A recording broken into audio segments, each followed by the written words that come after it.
রাতে যদি কখনো ঘুম ভেঙে যায় তাহলে ছোট্ট একটা দোয়া পাঠ করে আল্লাহর কাছে দোয়া করবেন। আপনার ওই দোয়া আল্লাহ কখনোই খালি হাতে ফেরত দিবে না। নবীজি বলছেন যে কোনো ব্যক্তি যদি ঘুম ভেঙে যাওয়ার পরে আল্লাহর কাছে এই ছোট্ট দোয়াটা পাঠ করে দোয়া করতে পারে, হতে পারে রাত 2টা, হতে পারে রাত 1টা, হতে পারে 12টা, যখনই আপনার ঘুম ভেঙে গেছে ওই মুহূর্তেই আপনি দোয়াটা পাঠ করবেন। দোয়াটা পাঠ করে আপনি শুয়ে থাকা অবস্থায় হাত তুলতে হবে, বিষয়টা এমন নয়। আপনি মনে মনে দোয়া করেন যে আল্লাহ আমার ওইটা দরকার ছিল, আল্লাহ আমার রিজিক দরকার ছিল, আমার সম্মান দরকার ছিল, আমার গুনাহ মাফের দরকার ছিল, আল্লাহ আমার এটা সেটা যা যা কিছু প্রয়োজন জায়েজ কিছু এই হালাল কিছু আল্লাহ পাকের কাছ থেকে আপনি চেয়ে নেবেন। নবীজি বলছে দোয়া করলেই আল্লাহ পাক তখন তার দোয়াটা কবুল করে নেয়।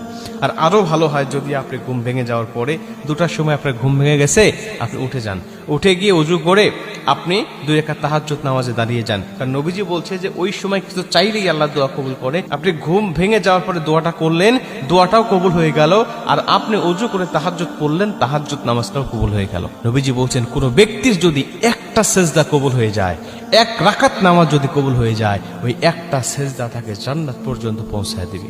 ওই একটা জান্নাত তার জীবনে সব গুনাহ মাফ করে দিবে। ওই একটা সেজদা তার জীবনের সব অপরাধগুলো মাফ করে দিয়ে আল্লাহর পছন্দের বান্দা হিসাবে তাকে দাঁড় করা দিবে। এই জন্য আপনি ছোট্ট দোয়াটাকে মুখস্থ করে নেন। কি দোয়া? নবীজি বলছেন ঘুম ভেঙে যাওয়ার সঙ্গে সঙ্গে তুমি দোয়াটা পাঠ করবে। প্রথমে তুমি পাঠ করবে লা ইলাহা ইল্লাল্লাহু ওয়াহদাহু লা শারীকা লাহু লাহুল মুলক ওয়া লাহুল হামদ ওয়া হুয়া আলা কুল্লি শাইইন কাদির। এরপর তুমি পাঠ করবে সুবহানাল্লাহি ওয়াল হামদুলিল্লাহি ওয়া লা ইলাহা ইল্লাল্লাহু আল্লাহু আকবার। এরপর পাঠ করবে লা হাওলা ওয়া লা কুওয়াতা ইল্লা বিল্লাহ।